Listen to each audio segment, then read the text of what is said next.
नमस्कार, प्रणाम, अभिनंदन, स्वागत। दोस्तों, मैं आपकी अपनी सखी यानी उर्मिल सखी हाजिर हूँ लेकर आपका पसंदीदा कार्यक्रम दस्तक दिल की बात कलम से। आप सभी जानते हैं, दस्तक में हर बार आपकी मुलाकात होती है एक ऐसी शख्सियत से, ऐसे हस्ती से जो कि कलम के सिपाही हैं। चाहे कहानी हो, गीत, गज़ल, नज़्म, कविता यानी साहित्य के क्षेत्र में अपनी खास पहचान रखते हैं। और इस कड़ी में आप जानते हैं कि बात होती है ज़िंदगी के अनेक पहलुओं पर। कहते हैं ना, जीवन बहता पानी है, हर एक की यहाँ कहानी है। कहानी है खट्टे मीठे अनुभव की, कहानी है एक आम आदमी से ख़ास आदमी बनने तक के सफ़र की। कुछ बातें होंगी, कुछ साझा होंगे ज़िंदगी के अनुभव और कुछ शायरी होगी। जी हाँ, नज़्मकार जब साथ हो तो शायरी तो होने स्वाभाविक है।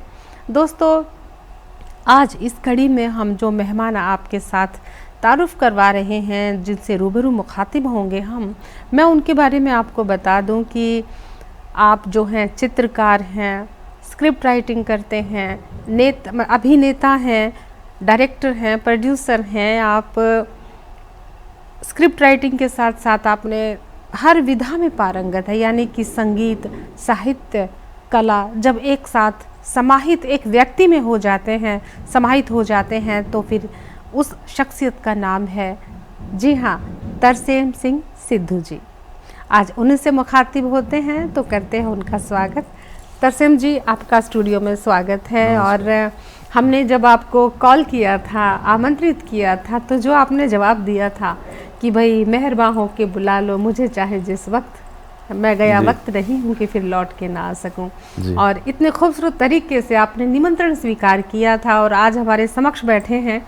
और कार्यक्रम जिस उड़ान पर होगा, बातचीत जिस मुकाम पर पहुँचेगी, ये हम जानते हैं, क्योंकि कलाकार भी है, चित्रकार भी है, पेंटर भी हमारे समक्ष है, स्क्रिप्ट राइटर भी है, डायरेक्टर भी है, प्रोड्यूसर भी है, निर्देशक भी है, अनेकों फिल्मों में काम किया है। और इसके साथ साथ जब आप मूर्ति बनाते हैं, चित्रकारी करते हैं, कैनवास पर पेंटिंग करते हैं और कोई तस्वीर गढ़ते हैं, चित्रित करते हैं और साथ में नज़्म को संभालने के लिए आपने कलम को भी अपने हाथ में थामा हुआ है। जब इतनी सारी कलाएं एक साथ हो जाएं तो मैं खुद एंकर होने के नाते मैं खुद असमंजस में हूँ कि पूछूं तो क्या पूछूं।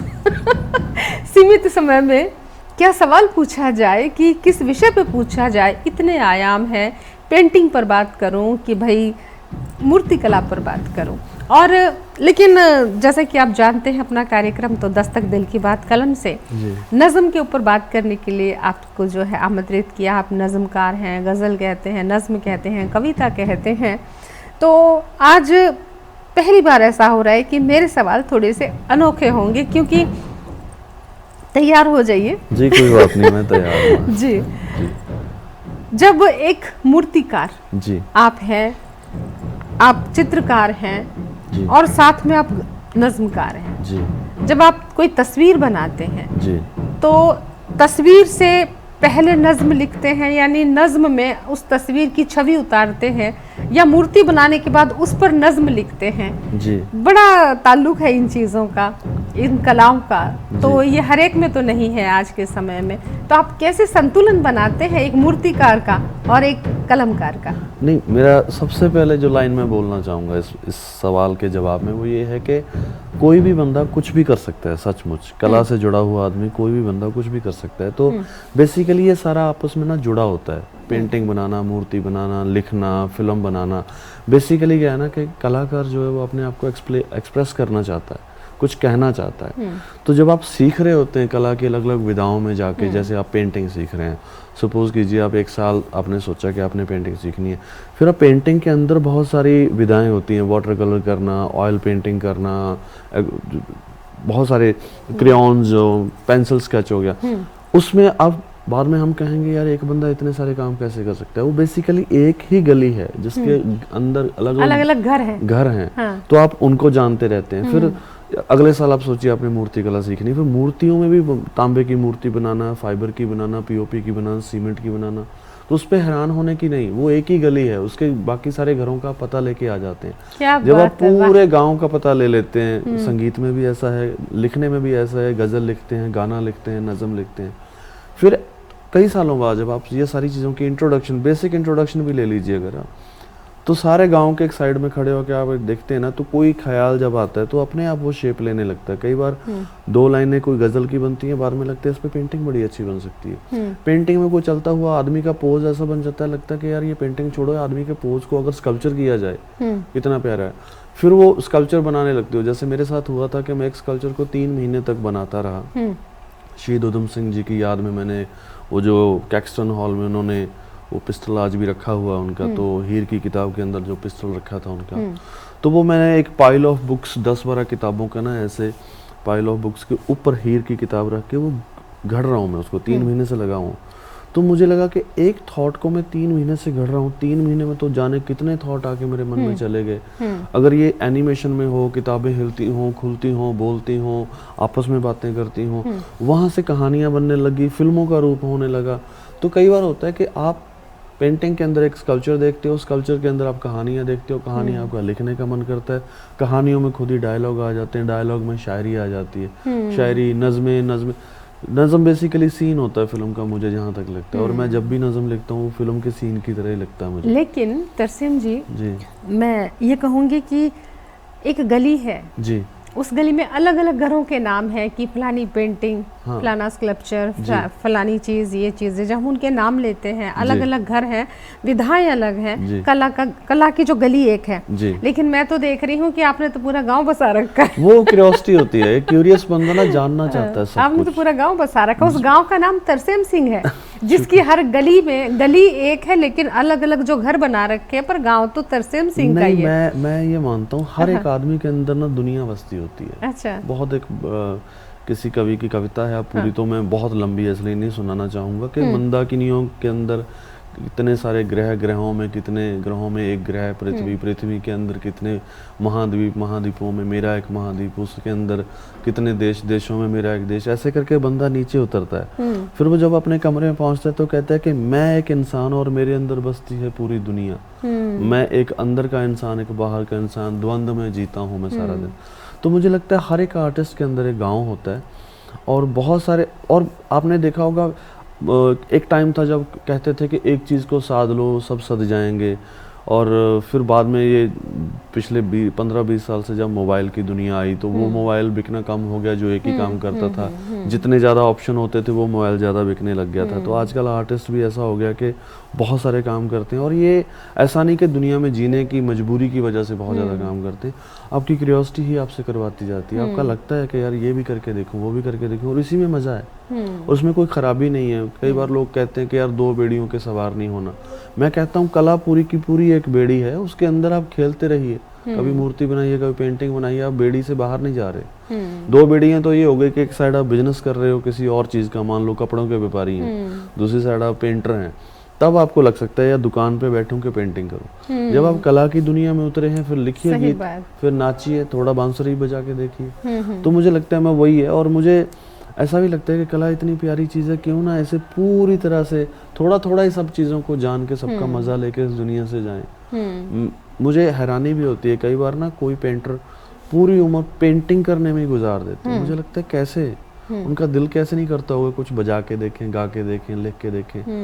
और कई ऐसे भी मैंने कलाकारों को जाना है कि बाहर दुनिया में दिखाने के लिए किसी एक ही कला से जुड़े हुए हैं, लेकिन अपने अंदर अपने स्टूडियो में बहुत कुछ कर करके देखते हैं अपने मज़े के लिए।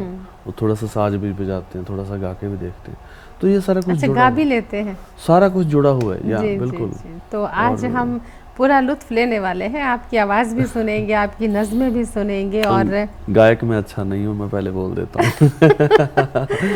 नहीं, आप बच नहीं सकते। अच्छा, एक चीज़ और है, कीजिए सब कुछ, कुछ वहम भी होते हैं आप, उनको निकाल के जब आपको पता चल जाए यार ये मेरी असली कला नहीं है, ये वहम था, तो उसे छोड़ भी देना चाहिए। बिल्कुल। और इंसान को कैसा होना चाहिए, इस बात पर भी बातों में से बात निकल ही आई। बात हो रही है तरसेम सिंह सिद्धू जी से, और बातों का जो सिलसिला है बढ़ाते हैं आगे। तो तरसेम जी, बात आपकी ठीक है, इंसान खुद को पहचाने, उसके कौन कौन से घर हैं सब खटखटाएं दरवाज़ा और निकले कोई न कोई तो एक फन निकलेगा आपके अंदर जी, से, है ना। जी। चाहे संगीत हो, कला हो, मूर्ति हो, इंटीरियर डेकोरेटर हैं भाई आप तो हर चीज़ को सजा देंगे, है ना।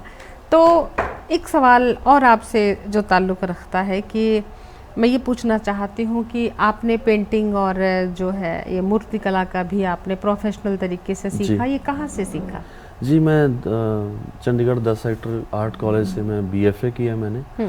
तो उससे पहले स्कूल में मैं स्केचिंग वगैरह करता रहता था।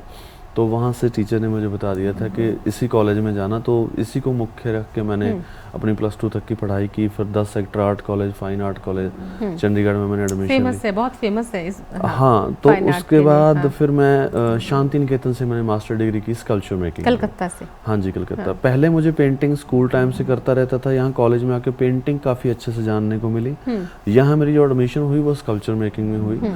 तो फिर वो 6 साल की डिग्री मेरी कलकत्ता से मास्टर डिग्री मेरी स्कल्पचर मेकिंग में हुई। तो इसी बहाने से 2 चीज़ें जान ली मैंने, पेंटिंग एंड स्कल्पचर मेकिंग। फिर बाकी की चीज़ें जो हैं वो फील्ड से बाहर। तो नज्म कब लिखी पहली, यानी लेखन से कब आपका ताल्लुक पड़ा, कि पहली नज्म कब हुई? मैं 2012 में जब शांति निकेतन में पढ़ रहा था, मेरी फाइनल ईयर की एग्जीबिशन थी। तो मैंने कुछ स्कल्पचर बनाए थे, मूर्तियाँ बनाई थी पत्थर में, और बार बार लोग आते थे जाते थे, तो 2 आ गए, 3 आ गए, 5 आ गए, सबको सेम कहानी बार बार सुनाते सुनाते आधे दिन में मैं थक गया। तो मेरा एक दोस्त था, उसने मेरी सारी बात रिकॉर्ड की और कैमरा पे रिकॉर्ड करके अपने लैपटॉप में स्पीकर पे चला दी कि जो भी आए भाई ये सुनता रहे और मूर्तियाँ देखता रहे। मैं बार बार, तब मुझे पहली बार कैमरा की पावर पता चली। और मैंने ये ठान लिया कि जैसे ही मेरी ये डिग्री खत्म होगी ना, तो इस डिग्री के बलबूते मुझे कोई जॉब मिलती है, ठीक है, उससे मेरा ब्रेड एंड बटर चल जाएगा, लेकिन मुझे एक नया काम सीखना है। मुझे ये समझ में आ गया था कि कलाकार ने बेसिकली अपने आप को एक्सप्रेस करना होता है। तब से फिर मैं फिल्म लाइन को एक्सप्लोर करने लगा। फिर फिल्म में आके पता चला आपको कहानी आपके पास होनी चाहिए। तो फिर लिखना शुरू किया। और शायरी में बहुत पहले से लिखता था, तब मैंने नज़में और सीन लिखने शुरू किए। जी जी जी। अब तक कितनी फिल्मों में काम कर चुके हैं आप, बतौर अभिनेता कितने? मैंने अभी तक 47 प्रोजेक्ट किए हैं अपनी सुपरविजन में। हाँ। उसमें से 14 म्यूजिक वीडियो हैं जिसमें मैंने डायरेक्शन की है, उनकी स्क्रिप्ट लिखी है। 10 पोइट्री फिल्में बनाई हैं मैंने, कविताओं के ऊपर फिल्में बनाई हैं जी। तो उसका एक सेट बना दिया। 4 फिल्मों मैंने एक्टिंग किया है, 6 फिल्में एज एन आर्ट डायरेक्टर मैंने कंप्लीट की हैं, एक वेब सीरीज उसमें है, तो कुल मिला के 7 हो गए। तो इस तरह से छोटे बड़े प्रोजेक्ट, अभी 3 डॉक्यूमेंट्री फिल्में कर रहा हूँ मैं, वो अभी चल रही हैं मेरी जी। तो 47 प्रोजेक्ट मैंने अभी टोटल किए हैं बहुत फिल्म लाइन के। बहुत खूब। और हम भी मैं खुद गौरवान्वित हो रही हूँ कि मैं इतने खूबसूरत शख्सियत के साथ बैठ के रूबरू हूँ इस टाइम पे, इतना कुछ जानने को मुझे मिल रहा है। और तो फिर बात करते हैं नज़्म की। आप नज़्म बेहद खूबसूरत कहते हैं और आपसे आग्रह करते हैं शुरुआत। मैं एक नज़्म यहाँ पढ़ना चाहूँगा। मेरे ना 2013-14 की बात है, मैं जॉब करता था उन दिनों। तो सुबह सुबह, और उन दिनों मैं फिल्मों की कहानियाँ ढूंढता रहता था कि कहीं से कोई अच्छा सीन, कोई कहानी मिल जाए। तो मैं जॉब पे जा रहा हूँ, मेरे सामने एलिमेंट्री स्कूल था, गवर्नमेंट स्कूल जो होते हैं लाल रंग की दीवारों वाले। तो 3 बच्चे मैं दीवार में कुछ उनको करते हुए देख रहा हूँ, और मैं रुक गया रोड के ऊपर ना, और मैं पेड़ के थोड़ा साइड में के बच्चे को दिखना जाऊँ वो जो कर रहे हैं। तो एक बच्चा दीवार में कुछ छुपा रहा है, एक बच्चा इधर को देख रहा है, गली में कोई आ नहीं रहा, एक उधर देख रहा है, कोई आ नहीं रहा। तो उनकी जो शिद्दत सी ना, वो जो काम करने की शिद्दत से जिस तरह से वो लगे हुए थे, उसके ऊपर मैंने ये मिल गया मुझे। और इसमें कुछ ऐसे शब्द भी हैं जो हो सकता है स्क्रीन पे ना लगे ठीक, लेकिन मैं पढ़ना चाहूंगा कि जैसा आया वैसा लिखा मैंने। ये नज़्म भी है और ओरिजिनल ख्याल है जी जी। तो ये था कि वो जैसे स्कूल जाते बच्चे, दीवारों में, दरारों में, ईंटों की तहों में छिपाते रहते हैं सिगरेट के टुकड़े, जर्दे की पुड़िया। लिटरली मैंने ये देखा था, यही था जी। वो जैसे स्कूल जाते बच्चे, दीवारों में, दरारों में, ईंटों की तहों में छिपाते रहते हैं सिगरेट के टुकड़े, जर्दे की पुड़िया, ठीक उसी तरह मैं तुम्हें अपने अंदर कभी कहीं छिपाता रहता हूँ। हाय हाय हाय, क्या बात है। ठीक उसी तरह मैं तुम्हें अपने अंदर कभी कहीं छिपाता रहता हूँ।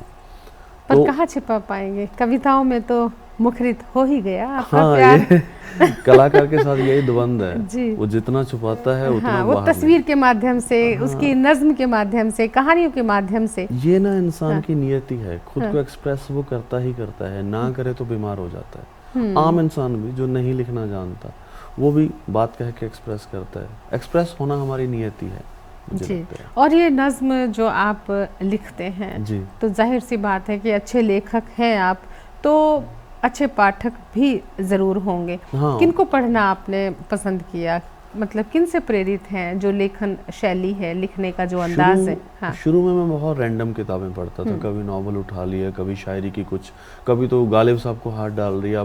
12वीं क्लास में या कॉलेज के दिनों में जब फारसी में लिखी हुई शायरी और फिर उसके मीनिंग, फिर मजाज साहब को, जिगर मुरादाबादी, फिर गोरखपुरी साहब को पढ़ा, इब्ने इंशा जी को पढ़ा, और मीर तक भी, मतलब ये सारे, फैज़ अहमद फैज़, और मेरे फिर कुछ मुशायरों में जाना शुरू कर दिया। कुछ हमारे रीडिंग राइटिंग क्लब बन गए, बुक रीडिंग क्लब था एक उसमें, तो इंग्लिश नावल की समरीज भी सुनना, ये सारा कुछ। लेकिन बहुत देर बाद ना मुझे जावेद अख्तर साहब, साहिर लुधियानवी जी के लिखे हुए गाने फिल्मों में अंदर, जो शहरयार के लिखे हुए गाने हैं, या फिर आनंद बख्शी जी की बहुत अच्छी शायरी, तो ये फिल्मी गानों के अंदर जो सादा मिजाज में बहुत गहरी बातों वाली जो शायरी, जिंदगी से जुड़ी हुई फिलॉसफी, तो फाइनली जो मैं पहुंचा हूँ, गुलजार साहब मुझे बहुत, मैं यही सुनना चाह रही थी कि उनसे मैं बहुत अंदाज़े प्रभावित बयां, हूँ। हाँ, जी। अंदाज़े बयां है बिल्कुल वैसा ही। एहसास को कहते हैं ना कि एहसास के कोमल तंतुओं को बड़ी सहेजता से आप संभालते हैं अपने अल्फाजों से, और वो सीधे दिल पे जाते हैं, दिल उनको तक सुनते जाते सुनते हुआ मैम, मैं बिल्कुल कहूँगा कि उनसे मैं बहुत प्रभावित हूँ। और जगजीत सिंह जी की गज़लें, गुलाम अली साहब को सुनना, मुन्नी बेगम, फरीदा खानम, शुरू में मैं नुसरत साहब की कवालियाँ। लेकिन आज हमें एक बात को तो पता चल ही गया कि ये जो संग तराश बैठा है, जो तस्वीरों को तराशता है, ये पत्थरों को तोड़ते फोड़ते तराशते पत्थर सा लग रहा है, लेकिन इस पत्थर में कितना एहसास है। पत्थर जो है ना, उसमें जान फूंकते हैं आप, अपनी जान निकाल के।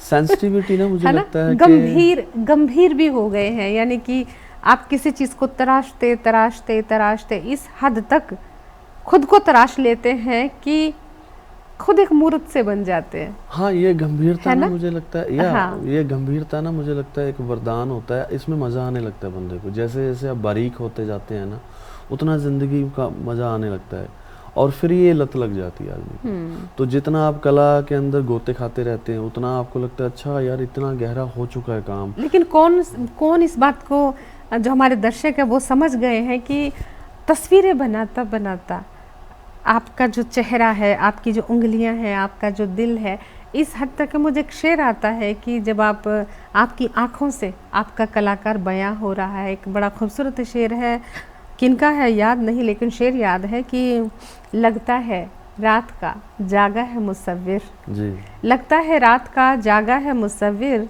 आँखों से तस्वीर से आँखों की थकन झांक रही है।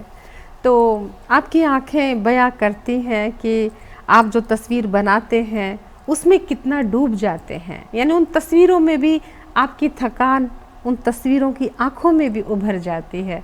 एक वो मकाम हासिल हो जाता है, और देखने में बहुत संजीदा इंसान लगते हैं, लेकिन जिस तरह से आप नज़में कहते हैं और जर्दे और बीड़ी को रखते हुए बच्चों को कहाँ जाके जोड़ते हैं, तो सोचिए कि आप कितने कोमल तंतुओं को बांधते हैं, बुनते हैं अपनी शायरी से। ये बहुत गजब बात है। ये गजब जो है ना, ये मुझे लगता है इंसान का किया धरा नहीं होता। मैं अगर बहुत गहरा होना चाहूँ जिद करके, बहुत दाना पाना दिखना चाहूँ किताबें पढ़ के, ये नहीं हो सकता। मुझे लगता है ये गिवन होता है। आपकी सेंसिटिविटी ना एक ही तरफ से वरदान है, एक ही तरफ से शराब भी होती है। बहुत सेंसिटिव इंसान, ऐसा नहीं कि दुनिया के जद्दोजहद ने उसे थका दिया, नहीं। आप अपने ख्यालों में इतने व्याकुल हुए रहते हैं कि आपके चेहरे पे थकान उतर आती है, एक संजीदगी, एक अब 10 साल बड़े लगने लगते हैं कई बार। सही बात, बिल्कुल सही। तो वो सारा गिवन होता है, और सही बात है। और आप उसे पीछा नहीं छुड़ा सकते। वो थकावट भी देगी, मजा भी देगी, और आपको उसमें जीने की आदत हो जाती है। सही बात है। तरसेम जी, एक सवाल है कि आप फिल्मों से जुड़े हैं जी। फिल्में बहुत फास्ट ट्रैक पे चलती हैं, म्यूजिक है, फिक्शन है, ड्रामा है, फाइट है, कितना कुछ होता है। जी, जी। उसमें इतना बहाव है, इतनी रनिंग है, जी। और नज़्म एक ठहराव है। जी। तो ये जो बहाव है फिल्मों का, जी और जो नज्म का ठहराव है, जी। इन दोनों में संतुलन कैसे बनाते हो? मुझे लगता है मैम जो कलाकार होता है ना वो एक बाजीगर होता है। आपने मेले में देखा है एक बाजीगर एक रस्सी पे चल रहा होता है, एक बांस का डंडा हाथ में लिए, कभी वो इधर डोलता है कभी इधर डोलता है, इधर ज़्यादा डोल जाए तो इधर से उठाता है, वो बैलेंस बिठाने के लिए। अब कमर्शियल वर्ल्ड है, उन्हें लार्जर देन लाइफ कुछ चाहिए फिल्म में, पर्दे पे ऐसा कुछ वो देखना चाहते हैं जो रियल ज़िंदगी में उनके नहीं घटता, भले वो हाइपर एक्शन है, भले वो हाई रोमांस है। अब वो भी देना है आपने लोगों को। अगर आप फिल्म मेकर हो, आपने उनका भी मन शांत करना है और आपने अपना भी बयान करना है कि मैं इस तरह का इंसान हूँ, वो फूहड़ फिल्में नहीं बनाता हूँ, मैं संजीदगी भी रखनी है आपने। तो उसमें बैलेंस, फिर अच्छा आपने प्रोड्यूसर को भी पैसे लौटा के देने हैं कि उनके पैसे लगे हैं तो फिल्म इतनी कमाई करे कि वो जिंदा रहे और अगली फिल्म बना सके। अच्छा, एक मैं ये बात और पूछना चाहती हूँ कि तो लेकिन सुकून कहाँ है? सुकून तो ठहराव में ही मिलेगा शायद। सुकून ज़्यादातर इंडिविजुअल आर्ट में आता है। जितनी ग्रुप आर्ट होती है ना, टीम वर्क वाली आर्ट होती है, उनमें सुकून कम होता है। इसीलिए फिल्मों में जाके मैं काफ़ी, वैसे तो काफ़ी कम काम करता हूँ और करता हूँ तो थक जाता हूँ। फिर इंडिविजुअल आर्ट जिसमें शायरी लिखना अकेले बंदे का काम है, उसमें पूरी तरह सुकून आता है। पेंटिंग मेरी अपनी है, मेरा उसमें वर्चस्व है, मूर्ति मैं अकेला बना रहा हूँ, वर्चस्व है, उसमें ज़्यादा सुकून आता है। बिल्कुल तो इंडिविजुअल आर्ट ज़्यादा सुकून देती है। तो एक और जो है, मैंने पिछले दिनों कुछ ना एक सीरीज शुरू की थी अपने इंस्टाग्राम के ऊपर, जिसका नाम लिखा था आवारा राइटिंग। अच्छा। कुछ भी बस दिल खोल के बोल दीजिए एक बार। तो उसमें एक दो मुझे कमेंट आए, ज़्यादातर मैसेज आते हैं कि हमसे नहीं लिखा जाता, तो उनके लिए मैंने लिखा ये कि लिखिए क्योंकि लिखना बहुत ज़रूरी है, लिखिए क्योंकि लिखना बहुत ज़रूरी है, लिखिए अगर आपको लिखना नहीं आता, लिखिए कि अगर आपने अभी तक शुरू नहीं किया, लिखिए अगर जी नहीं लगता, लिखिए लिखने से मन लग जाता है। और हाँ, लिखिए लिखने में कुछ नहीं लगता, लिखिए अगर मन भर गया है, लिखिए अगर अंदर कुछ मर गया है, लिखिए अगर आप सच्चे हैं, लिखिए अगर आप अच्छे हैं, लिखिए अगर किसी से कुछ कहना चाहते हैं, लिखिए अगर आप मौन रहना चाहते हैं, लिखिए अगर आप खुद से खफा हैं बड़ी देर से, लिखिए अगर खुद से बातचीत करना चाहते हैं, लिखिए अगर कुछ अधूरा रह गया है, लिखिए अगर दिल कुछ ऊब गया है, लिखिए अगर आपने अभी तक शुरू नहीं किया, लिखिए आपको लिखना नहीं आता क्योंकि लिखना बहुत ज़रूरी है, लिखिए लिखना आपको जिंदा रखता है, लिखिए लिखिए लिखिए। और जिंदा अगर रहना है तो लिखना जरूरी है। जीते तो सभी हैं, जीते सभी हैं, लेकिन किस तरीके से जीते हैं वो चीजें कलम हमें सिखाती है। ये कोई नज़म नहीं है मेरी तरफ से, कोई गजल नहीं है, कुछ नहीं, मैं बस कहना चाहता था। लेकिन ये हमारे जो दर्शक हैं वो जान गए हैं कि किन किन हालातों में लिखना चाहिए, है ना, किन किन हालातों में लिखना चाहिए। करता है आपको लिखना। और जब आप कुछ लिख लेते हैं जी, आप बहाव में होते हैं, लेकिन जैसे ही पूरा लिख लेते हैं तो ठहराव आ जाता है, है ना, वो बहता हुआ मन जो उस वक्त उस मनोस्थिति को नदी की तरह लेकर चलता है। मैं अभी कल किसी दोस्त से बात कर रहा था, लिखना आपको ना बहुत सारे डिसऑर्डर्स से बचा लेता है, बहुत सारी मानसिक बीमारियों से बचा लेता है। बिल्कुल सही बात है। और हर तरह की कला बचा लेती है। लेकिन यहाँ पे तरसम जी कई बार उल्टा भी होता है। कैसा? जो लिखने वाले हैं ना उनको मानसिक रोगी मैंने लोगों को कहते सुना है कि ये तो अकेला ही कमरे में रहता है, ये तो लिखता ही रहता है, ये तो समाज से नहीं जुड़ता, ये तो परिवार में नहीं बैठता, ये तो घर के काम नहीं करता। अगर आप साइकियाट्रिस्ट से पूछे ना तो 99% जो है ना कुछ भी करते हुए आदमी किसी डिसऑर्डर में जी रहा होता है। वैसे तो पूरी जिंदगी ही फिर मानसिक अवस्था तौर पे डिसबैलेंस है, तो क्यों ना ऐसे थोड़ा सा इस बहाने से जीने लायक कर लिया जाए। नहीं, लेकिन आपने बहुत अच्छा कहा कि जो लिखता है वो मानसिक रोग से बचता है। हाँ, सच में। लेकिन हमारे लेखकों को, जो नवोदित लेखक होते हैं या गोष्ठियों में फंक्शंस में जाते हैं, हम तो खुद देखते हैं ना, उनकी बीवियां कहती है कि पागल हो गया, बस जब देखो अपना झोला उठा के चल देते, घर के तो काम ही नहीं करते, साहित्य के पीछे पागल है।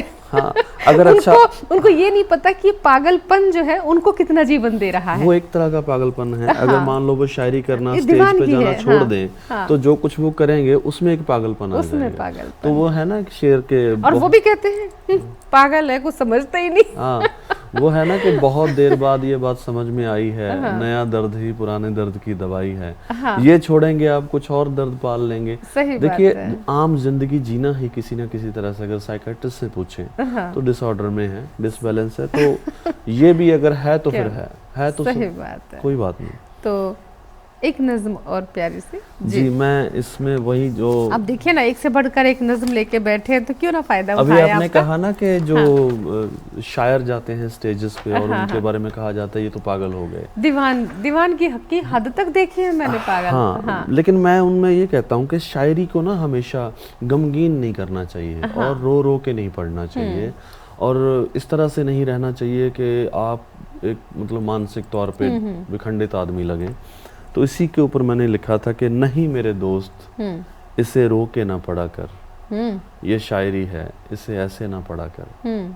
अब इसमें मैंने बहर वगैरह का कुछ ख्याल नहीं रखा, मैं अपने दिल से जो लिखना चाहता था, क्योंकि ये थॉट मैं एक्सप्रेस करना चाहता हूँ, देना नहीं मेरे दोस्त इसे रो के ना पढ़ा कर, ये शायरी है इसे ऐसे ना पढ़ा कर। होती नहीं मुश्किलें किसकी जिंदगी में भला, आ मुझसे बांट ले दुख को ना बढ़ा कर।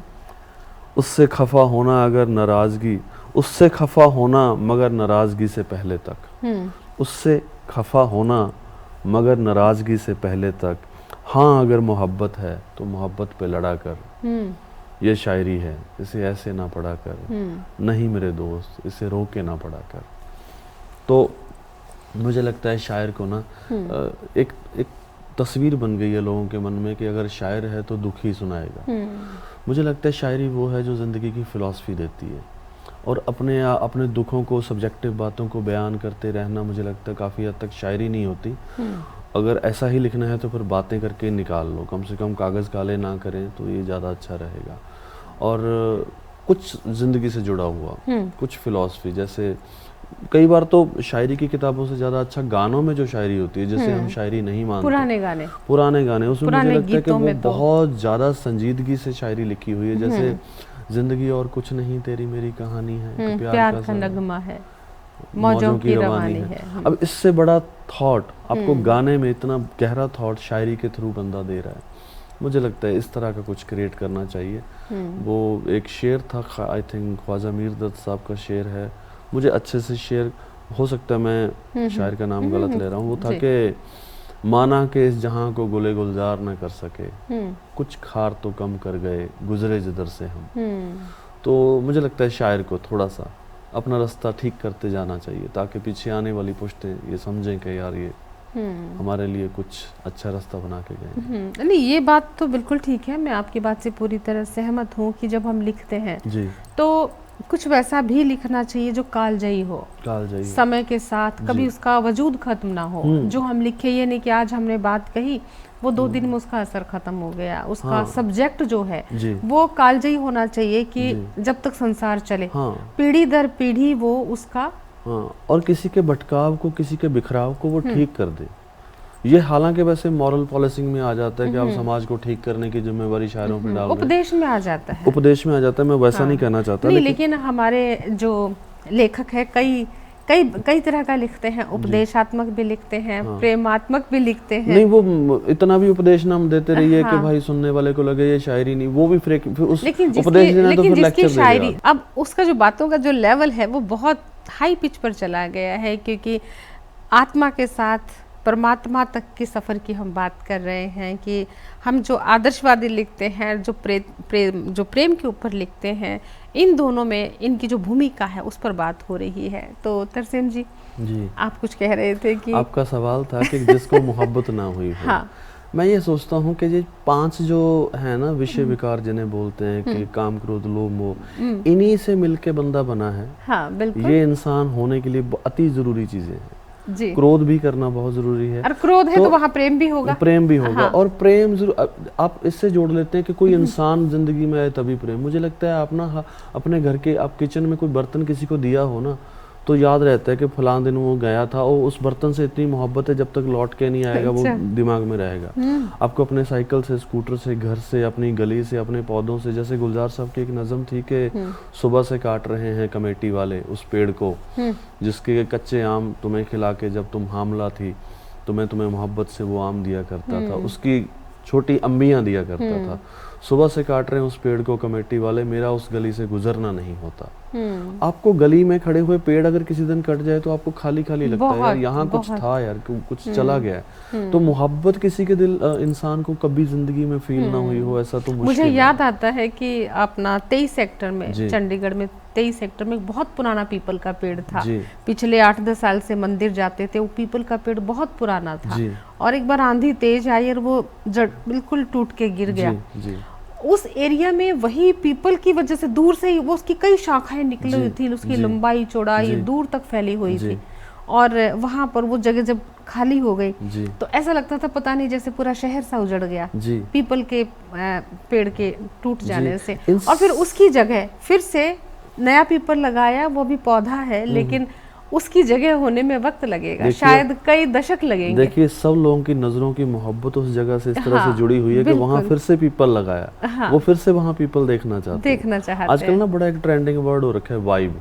हर एक शहर की, हर एक गली की, हर एक घर की, हर एक चीज की ना वाइब होती है। जब आप दिल्ली जाएंगे तो दिल्ली की अलग वाइब है।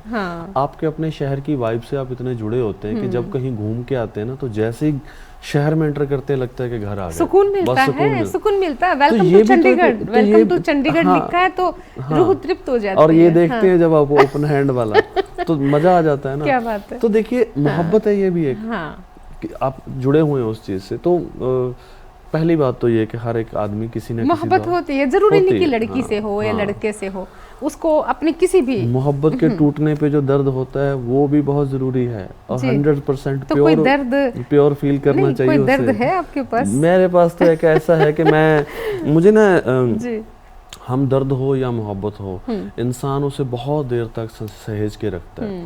तो एक मैंने लिखा था कि देखो यार वो जिस तरह, वैसे इस समय मैं आपके लिए पढ़ रहा हूँ, आपने बाल बहुत अच्छे संवारे हुए हैं। अच्छा। देखो यार वो जिस तरह अपने बाल संभाल कर रखती है, मैं दावे के साथ कहता हूँ वो मेरी याद संभाल कर रखती है। क्या देखो यार वो जिस तरह अपने बाल संभाल कर रखती है, मैं दावे के साथ कहता हूँ वो मेरी याद संभाल कर रखती है। और ये लिखा है इसलिए कि आपने देखा होगा कुछ लोगों को ना सहेजने की आदत होती है। अब जो सहेजने की आदत में वो हर चीज सहेज के रखते हैं। आप किसी घर जाएं, ड्राइंग रूम सजा हुआ है, किचन सलीके से सजी हुई, टेरेस गार्डन, हर एक चीज करीने से सजी हुई होती है। तो क्यों नहीं वो मेरी याद भी संभाल के रखते होंगे। लड़े थे किस बात पर मनाया था किसने, लड़े थे किस बात पर मनाया था किसने, वो हर बाल की खाल संभाल कर रखती है, मैं दावे के साथ कहता हूँ वो मेरी याद संभाल कर रखती है। लड़ने का अंदाज उसका निराला है, मेरी कमीज पर गिराकर अपने बाल संभाल कर रखती है। क्या बात मैं है? दावे के साथ कहता हूँ वो मेरी याद संभाल कर रखती है। हो मेरे ही हक में सब सबूत में फिर भी हार जाता हूँ, वो सदियों पुरानी बातों के सुरताल संभाल कर रखती है। एक रिश्ते की खातिर रखती है 100 पर्दों पे पर्दे, मेरी 100 बुरी बातों में एक बात संभाल कर रखती है। और शायरों के साथ जैसा होता है कि शायर ना जितना छुपाना चाहते हैं उतना बिखरते हैं। तो वो शायरी लिखते हैं, शायरी कभी अखबार में आ जाती है, उनको लगता है कि तो मैं बिखर रहा हूँ, लिखत में अपनी बिखर रहा हूँ, मैं बिखर रहा हूँ हर घड़ी मगर संभल रहा हूँ उसके यहाँ, मैं जिस कतरन पर छपता हूँ ना अखबार संभाल कर रखती है। क्या बात है, मैं दावे के साथ कहता हूँ वो मेरी याद संभाल कर रखती है। बहुत गजब की नज्म है। आखिरी, मैं सफेद पहनता हूँ जब से वो गई है, मैं सफेद पहनता हूँ जब से वो गई है, वो भी अपने बालों में एक बाल संभाल कर रखती है। काले बालों में एक सफेद, अच्छा, वो भी संभाल कर रखती है। अनुभव का और यहाँ सफेद पहनना एक मेटाफोरिकल है। तो हम सहेजते हैं और सहेजना तो बहुत जरूरी है। प्यार मोहब्बत को सहेजना, रिश्तों को सहेजना, पल पल को सहेजना, अपने हर गुजरे पल को सहेजना, क्योंकि वो संबल होते हैं, हमें संभालते हैं, हमारे गुजरे वक्त को हमें मतलब हमें मनोबल भी देते हैं कि जो वक्त गया है वो बहुत अच्छा भी गया है। जी जी जी, बुरा नहीं कहिए, शुक्रिया अदा कीजिए कि आपकी झील जैसी सादा मुराद जिंदगी को कुछ हलचल मिली, कुछ कहानियां मिली, आपके पास कुछ किस्से हैं। सही बात, जिसे आप कह सकते हैं कि जिंदगी। वो कहता है क्यों मैं करूं अपनी जिंदगी से शिकायत। जी, एक शेर है कि भाई क्यों मैं अपनी ज़िंदगी से करूं शिकायत? जी जो मुझे मिला है वो बहुतों को नहीं मिलता, हाँ बिल्कुल है ना। बिल्कुल, वो बिल्कुल। मिजाज रखना बहुत मुझे ज़रूरी लगता है ये दौलत होती है आपकी। आप जिंदगी को जो कहते हैं ना कि जब बंदे की मौत होती है तो उसको पूरी फिल्म की तरह जिंदगी दिखती आखिरी है पलों अपनी। में, हाँ हाँ, पूरा मुझे जीवन लगता है उस चलचित्र फिल्म की में आप भांति। सुपरहिट होने चाहिए। हाँ, तमाम जिंदगी जैसे मर्जी गुजरे, जब आखिरी वो पलों में, आखिरी हाँ। तो वो आखिरी पल भी तब सुपरहिट होंगे जब आपके पास बहुत सारी कहानियां होंगी। टूटे दिल की कहानियां सही सहेज के रखिए। नहीं, टूटे हुए दौलत है। दिल की कहानियों के जुड़े हुए दिन भी तो होंगे। जुड़े हुए दिन टूटने थे से तभी तो पहले टूटे, तभी तो टूटे। हाँ, तो जुड़े हुए दिन भी साथ वो में दौलत होते है, हैं। वो दौलत है हाँ। आपकी, तो उसे सहेज के रखिए और उसे बिल्कुल अपनी कला में बिखेरिए, फिल्में और बनाइए। उनको सहेज के रखना चाहिए ना, वो दीवारों में दीवारों में सहेज वीडियो के सुट्टे की रखिए तरह, और हाँ। किताबों में सहेज के रखिए, फिल्में बनाइए, डायलॉग में। अच्छा, एक चीज बड़ी कमाल है, जो आपके ऊपर बीता होता है ना, आपकी कला सारी उसी में से निकलती है। अब जिस तरह के कलाकार हैं उस तरह की जिंदगी जीते आ रहे हैं। आपके डायलॉग में आ जाएंगे, वो कभी सीन में आ जाएंगे। मैं आपकी इस बात से पूरी तरह सहमत हूँ कि जिसके जीवन में एक प्रेम की बात है, अगर हम प्रेम पर बात कर रहे हैं, जिसके जीवन में जितना सच्चा और जितना पवित्र और जितना सार्थक जी प्रेम रहा होता है, भले ही वक्त के साथ वो बिछुड़ जाए, टूट जाए, छूट जाए, कोई भी मजबूरी रही हो, लेकिन कमजोर घड़ियों में वही आपकी ताकत होता है। हाँ बिल्कुल बिल्कुल बिल्कुल। कमजोर घड़ियों में आपकी ताकत आपकी कला में निकल के क्या आता है इसका फिक्र नहीं करना चाहिए। आप भर क्या रहे हैं अंदर। और वो जो कलाकार है वो जन्म लेता है। जैसे कि आप मूर्ति बनाते हैं, चित्रकला करते हैं, नज्म लिखते हैं, तो कहीं ना कहीं मैं आप ही की परतें खोल रही हूँ। हाँ बिल्कुल बिल्कुल बिल्कुल। छुपे हुए रुस्तम है, दिखने में गंभीर लग रहे हैं, बिल्कुल संग तराश हो, लेकिन संग तराश हो देखने में भी तुम बिल्कुल पत्थर लग रहे हो। कलाकार को इस गंभीरता से प्यार हो जाता है, पता नाजुक मिजाज हो, ये शायरी बता रही है। कलाकार को इस गंभीरता से बहुत नाजुक मिजाज है। वो है लेकिन धीरे धीरे आप बन क्या रहे हैं, अपने अंदर भर क्या रहे हैं, मुझे लगता है ये ज्यादा जरूरी है। उस पे चौकस रहिए, आपके अंदर आ क्या रहा है, किस तरह के थॉट आपको लुभावित कर रहे हैं, क्या आप अपने मन में डाल निकलेगा तो वही सब कुछ। फिर जितना सुंदर मन होगा उतनी ही कलम में दम होगा। जी आपकी कलाकारी में दम होगा, तो इसलिए मन को सुंदर बनाए। जी। और तरसेम जी, इतना कुछ जानने को मन कर रहा है, बहुत बातें करें, और गजलें पढ़ी हुई हैं, नज़में पढ़ी हैं, कितनी किताबें रखी हैं, बहुत कुछ सुनने को मन कर रहा है, लेकिन फिर लौटेंगे किसी दिन और करेंगे एक और मुलाकात। लेकिन अब समय जो है आ गया है कि हम आपका धन्यवाद करें। आप आए, आपने दस्तक दी यहाँ पर जस्ट टीवी के प्रांगण में, और अपने दिल की बातें साझा करी और बहुत कुछ बताया और हमें सुनाया। आपका हम जस्ट टीवी की ओर से धन्यवाद करते हैं। मुझे मजा आया आपसे बात जी। तो दोस्तों, आज आपकी मुलाकात हुई तरसेम सिंह सिद्धू जी से। नज़्मकार हैं, कलाकार हैं, मूर्तिकार हैं, क्या नहीं है, अपार है, और बहुत कुछ जाना समझा ज़िंदगी में। पूरी साइकोलॉजिकल बातें हुई है, मनोवैज्ञानिक स्तर पर आज हमारा डिस्कशन हुआ है ज़िंदगी को समझने जानने के लिए। और दोस्तों, फिर आएंगे जल्द लेकर एक और दस्तक, लेकिन अब तो जाना ही होगा दस्तक के बाद, क्योंकि दिल की बात कलम से आज की तो हो गई है। लेकिन जाते जाते यही कहेंगे, किसी भी इन्फो के लिए इन्फो करें info@justbroadcasting.com पर। इसी तरह हमें प्यार देते रहें, सुझाव देते रहें। अब मुझे और तरसेम सिंह जी को, यानी हम दोनों को दीजिए अनुमति। प्रणाम। शुक्रिया।